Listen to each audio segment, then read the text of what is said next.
देखिए, अगर आप टाइम मैनेजमेंट करने की सोच रहे हैं और सोच रहे हैं एग्जाम में कैसे हम टाइम को सेव कर सके ताकि हमारा स्कोर अच्छा हो सके, तो पॉसिबल नहीं हो पाएगा। इसमें आपको दो प्रोसेस से होकर गुजरना पड़ता है अगर आपको टाइम सेव करना है एग्जाम के अंदर। बेसिकली टाइम मैनेजमेंट कैसे होना चाहिए, अगर मैं अपने अकॉर्डिंग बताऊं, मेरे अकॉर्डिंग फॉलो करोगे, क्योंकि देखिए मैं इतने एग्जाम देके इतना तो मुझे एक्सपीरियंस हो चुका है किस तरीके से चीजें करनी होती है, क्योंकि आप लोग अभी दे रहे हो एग्जाम। तो मेरे अकॉर्डिंग टाइम मैनेजमेंट दो हिस्सों में होता है। तो एक होता है आपका बिफोर द एग्जाम, यानी कि आपका एग्जाम से पहले। अब चीजें देखते जाना, जो चीजें मैं आपको बताने वाला हूं, ठीक है। ये चीज आपसे जुड़ी हुई है ना सिर्फ आपके सीटेट के एग्जाम के लिए, बाकी जो आपकी वैकेंसी निकलेगी वहां पर भी आपको यही चीजें इंप्लीमेंट करनी है। एक होता है आपका एग्जाम से पहले, एक होता है आपका एग्जाम के दौरान, ड्यूरिंग एग्जामिनेशन। उसकी बात करेंगे बाद में, पहले बात करते हैं एग्जाम से पहले, क्योंकि ये भी आपका इतना ही की फैक्टर है कोई भी एग्जाम क्रैक कराने के लिए। देखिए, सीटेट का एग्जाम आपका 31 जनवरी को होने वाला है, डेट नजदीक आ गई है। 150 नंबर के आपके क्वेश्चन पूछे जाते हैं, और जो इसके अंदर टाइम मिलता है वो टाइम भी मिलता है आपको 150 मिनट मिलती है, यानी कि आपको 2.5 घंटा मिलता है आपके सीटेट के एग्जाम के लिए। तो मेरे अकॉर्डिंग सीटेट के लिए टाइम बहुत है, लेकिन तब भी बच्चे मैनेजमेंट नहीं कर पाते टाइम का और बहुत कम स्कोर ला पाते हैं। इनफैक्ट बहुत फेल भी होता है सीटेट के अंदर। देखिए, टाइम मैनेजमेंट के थ्रू आज मैं आपके कई सारे नंबर बढ़ाने वाला हूं, बल्कि आगे की वैकेंसी के लिए भी आज आपको पक्का कर दूंगा मैं। देखिए, पहला काम आप लोग क्या काम करिए, सबसे पहला काम करिए आप लोग प्रैक्टिस सेट लगाइए। प्रीवियस ईयर के क्वेश्चन पेपर से बढ़िया कुछ भी प्रैक्टिस सेट आप लोगों के लिए नहीं है, क्योंकि जो आपका सीटेट का एग्जाम होता है इसमें जो आपके क्वेश्चन पूछे जाते हैं, बहुत से क्वेश्चन आपके रिपीटेड क्वेश्चन होते हैं, यानी जो प्रीवियस ईयर में पूछे गए सेम एज इट इज उठ के आ जाते हैं, या फिर थोड़ा बहुत घुमा फिरा के देता है एग्जामिनर, ठीक है, यानी थोड़ी बहुत लैंग्वेज चेंज करता है। तो प्रीवियस ईयर के क्वेश्चन पेपर का आप लोग प्रैक्टिस सेट लगाना शुरू करिए 150 क्वेश्चन का, ठीक है। डेली मैं आपके शाम को टेस्ट भी लेता हूं, उन टेस्ट को लगाइए अपने पास से। 150 नंबर के क्वेश्चन पेपर का प्रैक्टिस सेट लगाइए। जो नोट्स में मैंने क्वेश्चन आंसर दिए ना, वो सारे प्रीवियस ईयर के क्वेश्चन पेपर है 2011 से लेके अभी तक के, सिर्फ उन्हीं को आपको सोल्व करना है, प्रीवियस ईयर के क्वेश्चन पेपर को, बाकी और कुछ नहीं करना। तो जब 150 नंबर का आप एक प्रैक्टिस सेट लगाओगे तो उसके थ्रू आपको एक आइडिया लग जाएगा कि भाई मेरा सीडीपी के अंदर मुझे इतना टाइम लग रहा है, मैथ्स की कैलकुलेशन में मुझे इतना लग रहा है, और पैसेज को पढ़ने में मुझे इतना टाइम लग रहा है। तो जब आपको ये चीज का आइडिया हो जाएगा, तो ये चीज का आइडिया होने के बाद इसका फायदा आपको खुद ही अपने एग्जाम के अंदर मिलेगा। तो सबसे पहला काम करिए, अपने एग्जाम तक जो 31 जनवरी को होने वाला है 150 क्वेश्चन का प्रैक्टिस सेट लगाइए, या जो मैं यूट्यूब पर वीडियो डालता हूं उनको सोल्व करिए, ठीक है। दूसरा काम आपको क्या काम करना है, देखिए दूसरा काम करना है आपको डेली 15 मिनट के लिए न्यूज़पेपर पढ़ना स्टार्ट कर दीजिए। अब क्या हो गया सर, एक तो पेपर नजदीक आ गया, ऊपर से न्यूज़पेपर पढ़ने के लिए बोल रहे हो। देखो क्यों बोल रहा हूं और क्यों इंपॉर्टेंट है आपके लिए न्यूज़पेपर पढ़ना सीटेट का, या चाहे कोई भी एग्जाम पास करने के लिए। पहले मैं सीटेट की बात करता हूं। सीटेट के अंदर जो आपकी 2 लैंग्वेज में पूछी जाती है, चाहे आपने कोई भी लैंग्वेज ली हो, for example Hindi, English, Sanskrit, कुछ भी लिया हो, उसमें आपके पैराग्राफ आते हैं, गद्यांश और काव्यांश, अनसीन पैसेज पूछे जाते हैं। वो पूछे जाते हैं आपके 15-15 नंबर के, दोनों ही लैंग्वेज में। तो यानी टोटल 30 नंबर आपके पैराग्राफ के आते हैं। अगर आपने डेली न्यूज़पेपर पढ़ लिया, या न्यूज़पेपर नहीं भी पढ़ा, तो अपने मोबाइल फोन में कोई भी ऐप खोल लो, फॉर एग्जांपल इंग्लिश की कोई खोल लो ऐप, उसको 15 मिनट तक रीड करो। संस्कृत का कुछ आपने खोल लिया, उसको कन्वर्ट करना सीख लिया हिंदी के अंदर, ऐसी दूसरी और जो भी लैंग्वेज हुई उसको सिर्फ 15 मिनट आप लोग पढ़िए। एक तो आपको रिदम बन जाएगा पढ़ने का आपका, ठीक है, क्योंकि एग्जाम के अंदर जब आप पैराग्राफ सोल्व करोगे तो आपको रिदम होना चाहिए। दूसरी बात, जब न्यूज़पेपर आप लोग पढ़ोगे तो नई नई वोकैब सीखने को आपको मिलेगी, ठीक है। तो वोकैब की आपकी जो है स्ट्रेंथ बढ़ती चली जाएगी, जो आगे आपके काम भी आएगी, ठीक है। तो न्यूज़पेपर पढ़िए डेली, मेरे कहने तक, जब तक आप लोगों के हाथ में जॉब ना मिल जाए। उसके बाद आपकी मर्जी है, जॉब ना भी आप मिलने के बाद ना भी पढ़ोगे तो भी कोई फर्क नहीं पड़ता, लेकिन जॉब मिलने तक न्यूज़पेपर पढ़िए, क्योंकि आपको न्यूज़ से जुड़े रहना बहुत जरूरी है। करंट अफेयर की चीजें पता चलेगी, आपकी वोकैब बढ़ेगी, आपकी रिदम बनेगी पढ़ने की। तो न्यूज़पेपर आपने पढ़ना स्टार्ट कर दिया 150 क्वेश्चन के साथ साथ। तीसरी चीज, इस आप लोग क्या होगा, क्यों फालतू की चीज बता रहा है। देखिए, जो आपका दिमाग है, आपका जो माइंड है, उसको थोड़ा सा शांत रखने की कोशिश करिए। अपने दिमाग में ये चीजें सोचिए 2-3 मिनट तक आराम से बैठ के कि यार 31 जनवरी को एग्जाम है, मैं क्रैक कर सकता हूं। जैसे बाकी बच्चों ने क्रैक किया है, सर ने भी क्रैक करी हुई है इतने एग्जाम, तो मैं भी कर सकता हूं, मैं भी तो इनके साथ ही हूं, मैं भी तो इनके जैसा हूं। तो अपने माइंड को रिलैक्स करिए, 5 मिनट तक अपना आप शांत बैठ के खुद से बात करिए, और एग्जाम आप लोग क्रैक कर सकते हो। इसकी आपको चीजें सोचनी चाहिए, ठीक है। तो माइंड में सोच लिया आपने, ठीक है। अगले पॉइंट पर चलते हैं। अब आपको क्या काम करना है, जब आपकी डेट आ जाएगी, यानी 31 जनवरी आपको डेट आ जाएगी, तो एग्जामिनर्स जो सेंटर है आपका, वहां पर आपको टाइम से पहुंचना है। कुछ बच्चे लेट पहुंचते हैं, ठीक है। तो जो टाइम से पहुंचते हैं उसका बेनिफिट देखिए आपको क्या मिलेगा। टाइम से पहुंचोगे तो आप रिलैक्स रहोगे, एक भागम दौड़ी नहीं रहेगी, आपका माइंड भी रिलैक्स रहेगा कि भाई आराम से गए, स्कूल के बाद लिस्ट में अपना नाम देखा, कौन से रूम में जाकर हमको बैठना है, लाइन में लगे, अपना चेक बैक कराया कि हमें कुछ अपना फर्रा वर्रा तो लेके नहीं गए, और रूम में जाकर बैठ गए। तो माइंड आपका बड़ा रिलैक्स हुआ कि टाइम से आ गए, अब आराम से सोल्व कर दोगे। लेकिन लेट हो गए, जल्दबाजी में जाओगे तो माइंड आपका रिलैक्स नहीं रहेगा। तो एग्जामिनर सेंटर पर आप लोगों को टाइम से पहुंचना है, ठीक है। उसके बाद अब बैठ गए भाई आप लोग अपनी क्लास के अंदर, आराम से बैठे हो, जो भी आपके सामने मैडम होगी, सर होगी, उसका चेहरा देख रहे हो कि अब ये कब हमें क्वेश्चन पेपर देगा। अब आप लोग क्या काम करिए, जो भी अपना जरूरी काम है, जैसा आप लोग पानी पीते हो और भी जो भी कुछ काम है, तो उनको पहले ही कर लो अपना। क्यों, कभी कभी ऐसा देखा हुआ है, एक एग्जाम में मैं भी था, अब मुझे प्यास लगाई, अब मैंने कहा यार पानी मंगा दो, अब उसने कहा ठीक है अभी मंगा रहे हैं, तो मैंने कहा चलो मैं खुद ही जाके ले लेता हूँ। अब मैं पानी तो पता नहीं, स्कूल यहाँ पर है और उसके दूसरे कोने में पानी पीने की जगह थी, तो मेरे गए 5-7 मिनट, तो गया, टाइम मैनेजमेंट सारा धरा का धरा रह गया। तो ये गलती मत करिए, पानी पी लीजिए आप लोग साथ के साथ, ठीक है। और जो भी अपने जरूरी काम होते हैं एग्जाम से देने से पहले करिए। अब ये चीज हो गई। अब उसके बाद जो आपका जो मैडम होगी, सर होगा, वो आपको OMR शीट दे देगा कि भाई लो इतने इसको भर लो। तो OMR शीट को जल्दी से जल्दी भरिए, लेकिन इसको आपको केयरफुली भरना है बहुत, क्योंकि अगर यहां पर आपने गलती कर दी तो सारी मेहनत ही बेकार हो जाएगी। तो OMR शीट को जल्दी से जल्दी आपको भरना है, लेकिन केयरफुली भरना है। फिर उसके बाद आपको दी जाती है बुकलेट, जिसमें आपके सारे क्वेश्चन दिए होते हैं, ठीक है। आपको बुकलेट दी जाती है। अब देखो मैं क्या काम करता था जब कोई भी एग्जाम देता था, शुरुआत में ये चीजें नहीं आई है, ये धीरे धीरे करके एग्जाम देने के बाद चीजें सीखे, जो मैं आपको बता रहा हूं। अब जब मेरे पास बुकलेट आई, सील लगी होती है उस पर, तो बुकलेट में साइड में से खोल के क्वेश्चन दिख जाते हैं नीचे, तो जो भी क्वेश्चन दिखे उसका देख लो, ये आंसर है तो लगा दो, नहीं आता तो अगले वाले पेज पर देख कर लो। तो यानी 1 मिनट के टाइम पीरियड के दौरान आप लोग कम से कम 3-4 क्वेश्चन सोल्व कर जाओगे। तो हुआ ना आपका टाइम मैनेजमेंट, ठीक है। ये चीज भी करनी थी। मैं जब कभी कंप्यूटर पे देता था एग्जाम, तो कंप्यूटर पे लिख देता था अपनी ट्रिक के थ्रू, ठीक है, तो उससे टाइम बचता था। बेसिकली आपका तो ऑफलाइन एग्जाम है, तो आपको कंप्यूटर नहीं मिलेगा, आपका ऑफलाइन एग्जाम है।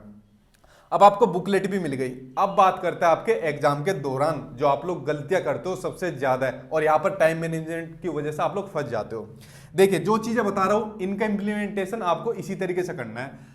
पहला सब्जेक्ट आपका आता है CDP, यानी चाइल्ड डेवलपमेंट एंड पेडागोजी, बाल विकास और शिक्षा शास्त्र, चाहे पेपर फर्स्ट हो चाहे पेपर सेकंड हो। पेपर सेकंड वालों का क्वेश्चन का लेवल थोड़ा सा हाई होता है, लेकिन पैटर्न आपका सेम ही रहता है, सेम थ्योरी वगैरह आती है। इसलिए मैंने जो नोट्स भी दिए थे पेपर 2 वालों के लिए अलग से दिए थे, प्रीवियस ईयर के क्वेश्चन पेपर, ताकि आप लोगों का लेवल आपका हाई रहे। वरना पेपर 1 के लेकर आप लोग सोचोगे कि कोई यहाँ पर हल्के क्वेश्चन है, वहां पर ज्यादा आ गए। इसलिए मैंने दोनों ही तरीके के बच्चे का ख्याल रखा है, चाहे पेपर 1 हो चाहे पेपर 2 हो। तो CDP आपने सोल्व करी। अब मान लीजिए CDP आपने सोल्व कर दी, 30 नंबर की आपकी आती है, सभी सब्जेक्ट आपके 30-30 नंबर के हैं भाई। फॉर एग्जांपल आपको 20 बिल्कुल सही आते हैं करने, 20 आपने बिल्कुल सही कर दिया कि इन पर तो मैं बिल्कुल डैम श्योर ये मेरा आंसर यही होंगे। अब बचे 10 क्वेश्चन। अब जो 10 क्वेश्चन है उसमें 5 में आया है आपको डाउट कि यार ये भी हो सकता है, ये भी हो सकता है, ये एग्जांपल के लिए बता रहा हूं मैं आपको। और 5 का आपको बिल्कुल नहीं पता कि यार इनका तो बिल्कुल ही नहीं आता। तो आप लोग एक काम करिए, जो आपको पहले शुरू में 20 पक्के आते हैं उनको कर दीजिए, ठीक है। और इनको करने के बाद जो आपके जिनके ऊपर डाउट है उनके आगे क्वेश्चन मार्क लगा देना कि अगर टाइम मिला या कोई थोड़ा सा मुझे हिंट मिला तो मैं इसको कर दूंगा, ठीक है। और इनको तो छेड़ना नहीं है 5 वालों को। तो आप 20 जो करे CDP जैसे आपने करी, तो उसके बाद गोला भरना स्टार्ट कर दो आप। यानी 20 क्वेश्चन करने के बाद या जितने भी आप लोग करो, 1 करो, 30 करो, 25 करो, उसके बाद गोला भरना स्टार्ट कर दो। अगर गोला भरना बाद में स्टार्ट करोगे तो देखिए बाद में क्या हो जाता है, बाद में नहीं मिलता गोला भरने के लिए टाइम, और गोला भरने में हो जाती है बहुत सारी गलतियां। एक ही लाइन में 2-2 गोले भर देते हैं, कई नंबर आपके वहां गलत हो जाते हैं। ये भी होता है आपका टाइम मैनेजमेंट का एक आपका हिस्सा। तो जो भी आप सेक्शन करो उसका गोला उसके बाद भरना स्टार्ट कर दो आप, ठीक है। CDP करी आपने 20 नंबर की, उसका गोला भर दिया, बाकी के 10 नंबर छोड़ दिए कि इसको मैं बाद में निपटाऊंगा और ये मुझे करना ही नहीं है। उसके बाद दूसरा सब्जेक्ट आ गया आपका मैथ्स। अच्छा एक और चीज, और सबसे महत्वपूर्ण जरूरी चीज, जिस तरीके से आपके सब्जेक्ट वाइज सब्जेक्ट दिए हुए हैं, जैसे पहले CDP करना है उसके बाद मैथ्स करना है, आपको इसी तरीके से सोल्व करना है। ये काम बिल्कुल मत करना कि CDP के बाद सीधा EVS पे पहुंच गए, CDP के बाद सीधा लैंग्वेज हिंदी या इंग्लिश जो भी लियो उस पर पहुंच गए। ये होता है सबसे बेवकूफी भरा काम, ठीक है। तो इस तरीके की बेवकूफी आपको बिल्कुल नहीं करनी। CDP के बाद अगर मैथ्स आया तो मैथ्स आपको सोल्व करना है। अब देखो मैथ्स के अंदर भी आपके 2 पोर्शन हो जाएंगे, 15 नंबर में आ जाएंगे आपके न्यूमेरिकल। न्यूमेरिकल करने का सबसे बढ़िया तरीका यूट्यूब पर मैंने आपको बताया हुआ है आप लोग पेन भी उठाने की जरूरत नहीं पड़ेगी कुछ क्वेश्चन में। बेसिकली मैथ्स आपकी बहुत बेसिक सी मैथ्स आती है सीटेट के अंदर, ठीक है। तो मेरे ख्याल से ज्यादा इसमें आपको जरूरत भी नहीं पड़ेगी। और जो मैंने कराए हुए 15 नंबर की मैथ्स आपको न्यूमेरिकल, वो तो मैंने आपको ऐसे ट्रिक के माध्यम से कराए हुए, आप लोग पूरे 15 में से 15 का स्कोर ले आओगे, ठीक है। जो आपकी मैथ्स पूछी जाती है, आप यूट्यूब पे सर्च मार लेना सीटेट मैथ्स, मेरा नाम डाल देना, ठीक है, सीटेट मैथ्स सचिन डाल देना, तो वीडियो आ जाएगी न्यूमेरिकल वाली। एग्जाम से पहले इनको देखकर चले जाओ, इसी तरीके के पैटर्न के क्वेश्चन आपके एग्जाम में आते हैं। अब बाकी के बच्चे 15 नंबर, इन 15 नंबर में आती है आपकी पेडागोजी। जो भी आपके जितने भी सब्जेक्ट है, 15 में पेडागोजी आती है, 15 में आपके जो है कंटेंट आता है, ठीक है। अब मैथ्स में जो पेडागोजी आती है, इसमें पेडागोजी का क्वेश्चन आते हैं बहुत बड़े बड़े।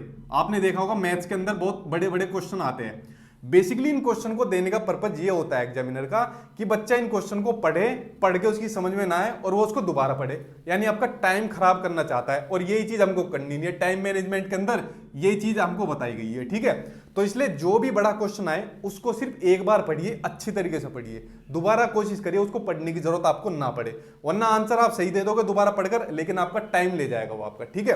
तो ये करनी है आपको मैथ्स इस तरीके से सोल्व। और न्यूमेरिकल की टेंशन मत लेना, कुछ लोगों का बच्चों का न्यूमेरिकल में प्रॉब्लम होती है, तो मैथ्स आपको जरूर करनी है, चाहे आपका सीटेट का एग्जाम हो चाहे कोई भी एग्जाम हो। वरना कॉम्पिटिटिव एग्जाम मुझे नहीं लगता 1-आधा% हो गए जो बिना मैथ्स के निकाल पाएंगे, जॉब मिल पाएगी। इसलिए मैथ्स करना आपके लिए बहुत जरूरी है, अभी से करना स्टार्ट कर दीजिए।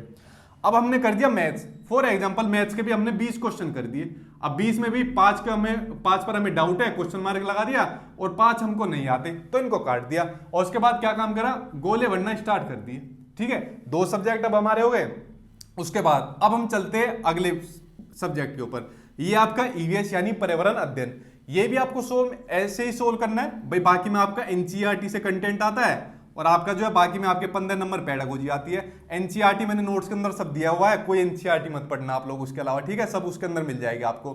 जो 15 नंबर के पेडागोजी आते हैं, इसमें भी कुछ क्वेश्चन आपको बड़े बड़े देखने को मिलते हैं, जैसे आपके मैथ्स के अंदर देखने को मिलते हैं, ठीक है। तो इनको भी एक ही बार पढ़ना है और अच्छे तरीके से आपको पढ़ना है। अब आपने ईवीएस कर दी, और इसके भी क्या काम करें, मान लीजिए इसमें भी आपको 20 आते थे और 5 में आपको कंफ्यूजन थी और 5 का आपको आता ही नहीं था। उसके बाद आपने गोला बनना शुरू कर दिया, ठीक है। अब यहां तक आपने 3 सब्जेक्ट कर लिए। अब इन 3 सब्जेक्ट करने के बाद आपको क्या काम करना है, ठीक है। अच्छा, पेपर वो 2 वाला और देख लो। पेपर 2 वालों के लिए यहाँ पर 2 तरीके के बच्चे होते हैं, जिन्होंने सोशल साइंस लिया होता है या जिन्होंने मैथ साइंस लिया होता है, उनके पास चॉइस होती है। ये भी देख लो आप लोग, आपको भी सेम एज इट इज करना है जो मैंने आपको चीजें बताई है step by step. Social science और आपका साइंस का पूरा पेपर आपका एनसीईआरटी की किताबों से आता है। तो जो मैंने नोट्स बनाए हुए हैं उसमें पूरा सोशल साइंस और साइंस का मटेरियल डाला हुआ है। आपको कोई एनसीईआरटी की किताब नहीं पढ़नी, सारा वहीं से फंस जाएगा आपको पेपर, ठीक है, वो ले लेना आप लोग। उसके बाद जब आप लोग 3 ये सब्जेक्ट कर दोगे तो भाई उसके बाद एक काम करना, उसके बाद 2 सेकंड के लिए मुझे याद कर लेना। अब क्या होगा, क्यों सर फालतू बकवास कर रहे हो, या तो 1-1 सेकंड के लिए मरे जा रहे हो और आप कह रहे हो 2 सेकंड के लिए मुझे याद कर लेना। देखो मैं क्यों बता रहा हूं, यहाँ पर एक बच्चे गलती करते हैं, मेजर गलती करते हैं, जो कि मुझसे भी हो गई थी, लेकिन मैं संभल गया था। और बहुत से बच्चे गलते और फेल हो जाते हैं इस गलती की वजह से। और मेजर गलती मैं बोल रहा हूं ना, तो समझो बहुत बड़ी गलती है। देखो अब आपने यहां तक कर लिया 30-30-60, यानी टोटल आपने 90 पर गोले लगा दिए। अब उसके बाद बच्चे क्या काम करते हैं गलती, जो भी आपने अपनी लैंग्वेज ली हो, अपना आप लोग एडमिट कार्ड देखना, ठीक है, उसमें लैंग्वेज 1 जो भी आपने ली होगी, उसके बाद लैंग्वेज 2 जो आपने ली होगी, वो ही आपको करनी है। यानी 91 से 120 तक आपको वही करनी है जो आपने एडमिट कार्ड में आपकी लैंग्वेज दी होगी, ठीक है, चाहे जिसकी जो भी लैंग्वेज हो उसी को सोल्व करना है। बच्चे यहाँ पर सबसे ज्यादा कंफ्यूज हो जाते हैं, क्यों, यहाँ से वो रिदम से चलते आ रहे होते हैं, क्वेश्चन का आंसर भी लगा रहे होते हैं और अपना गोले भी भरते जाएंगे, लेकिन रिदम में चलते आने की वजह से मान लीजिए हिंदी लिए और 91 से 120 पर आ गई इंग्लिश, तो उसको सोल्व कर देंगे और उसके बाद गोले भरा दिए, हो गई ना गलती। तो 120 ही बचा आपका स्कोर, 120 में से कितने लाओगे फिर, तो 90 नंबर करने के बाद अपने सर को यानी मुझे जरूर याद कर लेना कि यार सर ने कहा था 2 सेकंड मेरे लिए भी टाइम दे देना, ताकि आपकी गलती ना हो। इतना तो कर सकते हो यार 2 सेकंड के लिए, ताकि आपकी मेजर गलती होने से बच जाए और आपका एग्जाम पास नहीं हो, अच्छे नंबर से पास हो। सेम उसी तरीके से बाकी में आप लोग लैंग्वेज 2 को सोल्व कर देना। अब देखो लैंग्वेज 1 और लैंग्वेज 2, इसमें मैंने आपको क्या बताया था, इसमें आते हैं आपके पैराग्राफ, यानी दोनों से 15-15 टोटल 30 नंबर के आते हैं पैराग्राफ। अब जो आपने एग्जाम से पहले ये न्यूज़पेपर पढ़ा था यहाँ पर, तो यहां पर आपको न्यूज़पेपर पढ़ के एक आपका रिदम बन गया था, ठीक है। और रिदम बनने के बाद आप जब यहां पैराग्राफ पढ़ना शुरू करोगे तो एक ही बार में आप समझ जाओगे। लेकिन एक काम जरूर करना, जो 30 नंबर है मैंने पैराग्राफ के ऊपर अपने यूट्यूब चैनल पर एक वीडियो भी बनाई हुई है, इस वीडियो को डालकर देख लेना। चाहे सीटेट हिंदी सचिन डाल लो, सीटेट संस्कृत डाल लो सचिन, या सीटेट इंग्लिश संस्कृत डाल लो, ठीक है, अनचिन पैसेज के नाम से। उस वीडियो को देख लेना, 30 में से इजीली आपके 28-29 नंबर तक आपके बन जाएंगे, ठीक है। इतनी महत्वपूर्ण वीडियो है और बेनिफिट मिलेगा ये डेली के 15 मिनट कोई भी न्यूज़पेपर या कोई भी मोबाइल में न्यूज पढ़ने का, ये आपके काम आएगी आपके यहाँ, और आगे भी आपके आने वाले जो एग्जाम है उसमें काम आएगी, ठीक है। तो अब यहाँ पर आपने क्या काम किया, यहाँ पर भी वही किया, 20 नंबर इसके हो गए और 20 इसके हो गए। अब 150 में से टोटल आपको आते थे एक्यूरेट 100 नंबर जिन पर आप डैम श्योर थे कि यार ये तो बिल्कुल सही होंगे। अब बचे कितने, बच्चे आपके 50, ठीक है। अब इस चीज को ध्यान से सुनते जाना, बच्चे 50 में से कुछ पर आपने लगाया हुआ था क्वेश्चन मार्क कि यार इनको एक बार और पढ़ लेंगे। अब इन जिन पर क्वेश्चन मार्क लगाया था, जो आपको लगता है सही है उसको सही कर दो, जो लगता है नहीं है उसको आपने गलत कर दिया, ठीक है। और दूसरे में वो क्वेश्चन बचे जिनका आंसर बिल्कुल ही नहीं पता आपको, आपके दिमाग में बिल्कुल ही नहीं है। अब इसमें चलेगी आपकी तुक्का ट्रिक, ठीक है। मतलब सब चीज करने के बाद जब हमको कुछ नहीं आता तो तब हम लगाते हैं तुक्का, ठीक है। क्योंकि आपका सीटेट के एग्जाम में भाई आपकी नेगेटिव मार्किंग तो है नहीं कि आपको कोई क्वेश्चन गलत दे दिया तो आपके नंबर कटेंगे। यहां पर आपको नेगेटिव नहीं है तो आप लोग तुक्का मानना। अब सीटेट में भी तुक्का मानने का तरीका होता है जो मैं आपको बताता हूं। देखिए, अब आपको कोई क्वेश्चन समझ में नहीं आता तो सबसे पहला एक काम करो आप लोग, जो भी आपका सबसे बड़ा ऑप्शन होगा, ठीक है, उस पर राइट कर देना, क्योंकि मैक्सिमम चांस होते हैं बड़ा ऑप्शन आपका सीटेट के एग्जाम में सही देखने को मिलता है। ये होगी आपके तुक्के की पहली ट्रिक। दूसरी बात, जिस भी ऑप्शन में आपको ऑल ऑफ अबव देखने को मिले, यानी कि सभी, ठीक है, यानी कि सारे के सारे ऑप्शन सही है, ये भी आपका ज्यादातर देखने को सही मिलता है। मैं ज्यादातर बोल रहा हूं, ठीक है, क्योंकि तुक्का मार रहे हैं इस टाइम पर। और तीसरा कुछ नहीं बचा, तीसरे पर अपना वही वाला जय माता दी बोलकर अपना लगा देना सही। तो तुक्के के अंदर जो मान लीजिए आपके 30 क्वेश्चन आपको बिल्कुल नहीं आते, 30 में से इजीली आप 15-16 इन तुक्के को मार के ले आओगे, यानी 100 आपके बिल्कुल पक्के हो गए। उसके बाद 30 में से 15-16 बैठ गए और यहां पर भी आप कुछ सही कर दोगे। तो देखिए, ये आपकी पूरी स्ट्रेटेजी थी, पूरा टाइम मैनेजमेंट था। आज से लेके आपके एग्जाम खत्म होने तक का मैंने आपको सारी चीज बता दिया। आपको इसी तरीके से इंप्लीमेंटेशन करना है, ना सिर्फ अपने सीटेट के एग्जाम में, बल्कि जो आगे वैकेंसी के लिए भी आप लोग बैठोगे, चाहे आपकी टीचिंग की हो नॉन टीचिंग हो, उसके लिए भी आपको इसी तरीके से टाइम मैनेजमेंट करना चाहिए, ताकि हमें लोगों को एक जॉब मिल सके, ठीक है। बेसिकली सारा खेल ही जॉब के लिए चल रहा है। अगर इस तरीके से आप फॉलो करके चीजें करोगे तो आई होप आप देख लेना बहुत ही जल्द जॉब ले जाओगे, ठीक है। और सीटेट तो कुछ नहीं है, छोटा सा एग्जाम है, बहुत जल्दी इसको आप पास कर दोगे, अच्छे नंबर से पास कर दोगे। चैनल को सब्सक्राइब कर लेना आप लोग, क्योंकि आपकी तैयारी भी मैं आपकी सीटेट की कराता हूं, जो आगे वैकेंसी निकलेगी उसकी भी मैं आपकी तैयारी अपने YouTube चैनल पर कराऊंगा। इसलिए चैनल को सब्सक्राइब कर लेना और वीडियो को शेयर कर देना ताकि दूसरे बच्चों का भी फायदा हो जाए। आई होप आपको वीडियो पसंद आई होगी। Thank you.